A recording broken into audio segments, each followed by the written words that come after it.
በዝምታ ተቀምጣለች። በእጇ የያዘችውን የእርግዝና ምርመራ ውጤት በትኩረት እያየች፣ አእምሯ በጥያቄዎች በፍርሃትና በግራ መጋባት ተሞልቷል። አንድ ሐሳብ ግን ደጋግሞ ይመላለስባታል። ምርጫዎቼ ምንድናቸው? ነገር ግን ብዙ ሴቶች የማይረዱት አንድ እውነት አለ። ሁሉም የፅንስ ማቋረጥ ሂደቶች ተመሳሳይ አይደሉም። ልዩነታቸውን ማወቅ ደግሞ ሕይወቶን ሊታደግ ይችላል።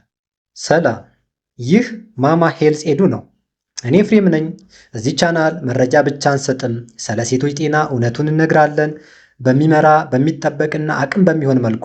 ዛሬ የተለያዩ የፅንስ ማቋረጥ አይነቶችን መቼ ጥቅም ላይ እንደሚውሉና ማንኛውም ሴት ውሳኔ ከመወሰኗ በፊት ማወቅ ያለባትን ነጥቦች በግልጽና በጥንቃቄ እንረዳለን። የፅንስ ማቋረጥ ወይንም አቦርሽን ማለት ፅንሱ ከማህፀን ውጪ መኖር ከመቻሉ በፊት እርግዝናው እንዲቆም ማድረግ ማለት ነው። ይህ በተፈጥሮ ሊከሰት ይችላል ወይም ደግሞ ሆን ተብሎ ሊደረግ ይችላል። ነገር ግን ብዙ ሰዎች ግራ የሚጋቡት እዚህ ጋር ነው። የፅንስ ማቋረጥ አንድ አይነት ሂደት ብቻ ይመስላቸዋል። እንደ እውነቱ ከሆነ ግን የተለያዩ አይነቶች አሉ። እያንዳንዱም የሚከናወንበት መንገድ ፍጹም የተለያየ ነው። በሕክምናው ዓለም የፅንስ ማቋረጥ በሁለት ዋና ዋና መንገዶች ይከፈላል። በመድኃኒት የሚደረግ ወይንም ሜዲካል አቦርሽን እና በቀዶ ጥገና የሚደረግ ሰርጂካል አቦርሽን።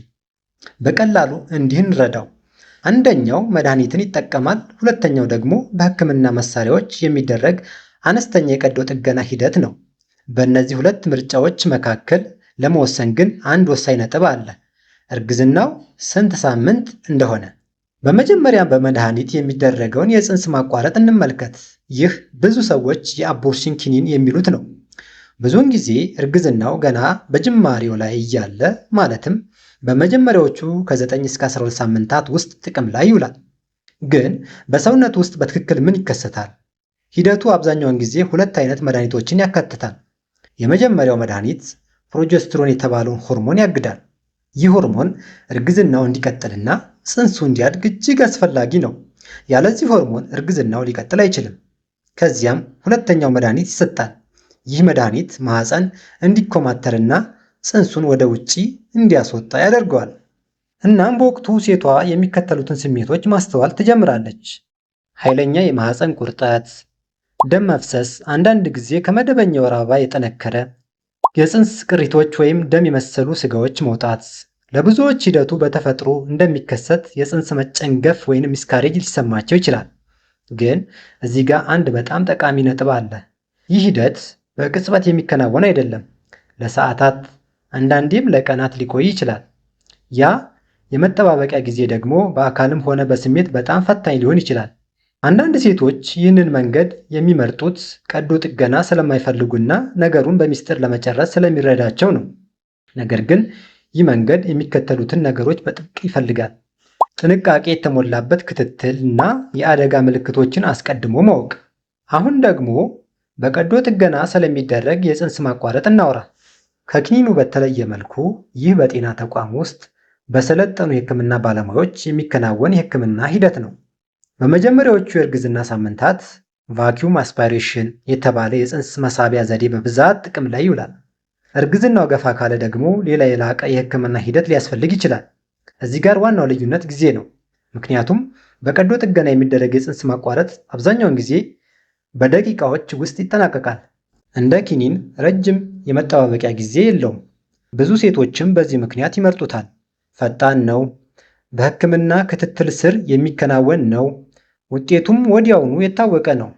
ነገር ግን ይህ ማለት ደግሞ ወደ ጤና ተቋም መሄድን ይጠይቃል፣ ለሕክምና ሂደቱ ራስን ማዘጋጀትን ይፈልጋል እና ለአንዳንድ ሴቶች ይህ ሁኔታ በራሱ አስጨናቂ ሊሆንባቸው ይችላል። ሌላኛው የፅንስ ማቋረጥ አይነት ደግሞ ምንም አይነት እቅድ ሳይኖር በራሱ የሚከሰት ነው። ይህ ስፖንታነስ አቦርሽን ይባላል። እኛ በተለምዶ ውርጃ ወይም የፅንስ መጨንገፍ ብለን የምንጠራው ማለት ነው። ይህ በተፈጥሮ የሚከሰት ነው። አብዛኛውን ጊዜም በመጀመሪያዎቹ የእርግዝና ወራት ያጋጥማል። ለዚህም ምክንያቶች ሊሆኑ የሚችሉት የዘር ውርስ ወይንም ጄኔቲክ ችግሮች፣ የሆርሞን መዛባት ወይም ሌሎች ተያያዥ የሆኑ የጤና እክሎች ሊሆኑ ይችላሉ።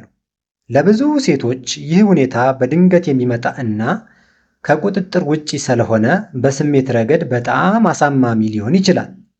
ነገር ግን ከሁሉም በላይ አስፈላጊው መልእክት ይህ ነው።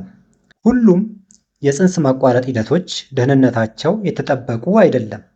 ደህንነቱ የተጠበቀ የፅንስ ማቋረጥ በሕክምና የታመነባቸውን መንገዶች ይጠቀማል። በሰለጠኑ የጤና ባለሙያዎች መሪነት ይከናወናል። አደገኛ የፅንስ ማቋረጥ ግን ለሚከተሉት አደጋዎች ሊዳርግ ይችላል። ከፍተኛ የደም መፍሰስ፣ ኢንፌክሽን ወይንም የመመረዝ አደጋ፣ መሃንነት ወይንም በቀጣይ ልጅ መውለድ አለመቻል፣ እንዲሁም ለሞት ሊዳርግ ይችላል። ለዚህ ነው መረጃ ዝም ብሎ ዕውቀት ብቻ ሳይሆን መከላከያ ወይም ጋሻ ነው የምንለው። ስለዚህ ከዚህ ቪዲዮ አንድ ነገር ብቻ የምታስታውሱ ከሆነ ይህ ይሁን። ስለ ፅንስ ማቋረጥ አይነቶች በሚገባ መረዳት በደህንነትና በከባድ አደጋ መካከል ያለውን ልዩነት ይወስናል። ይህ ቪዲዮ ከረዳችሁ ላይክ በማድረግ ፍቅራችሁን ግለጹ። ሊጠቅመው ለሚችል ሌላ ሰው ሼር አድርጉት። ለቻናሉ አዲስ ከሆናችሁ ደግሞ ማማ ሄልዝ ኤዱን ሰብስክራይብ በማድረግ ቤተሰብ መሆኑን እንዳይረሱ። ምክንያቱም ከእያንዳንዱ እናት ጀርባ ትክክለኛ እውቀት የሚገባው ታሪክ አለና። በቀጣይ ሌላ ጠቃሚ ቪዲዮ እስከምንገናኝ ቸር ቆዩ።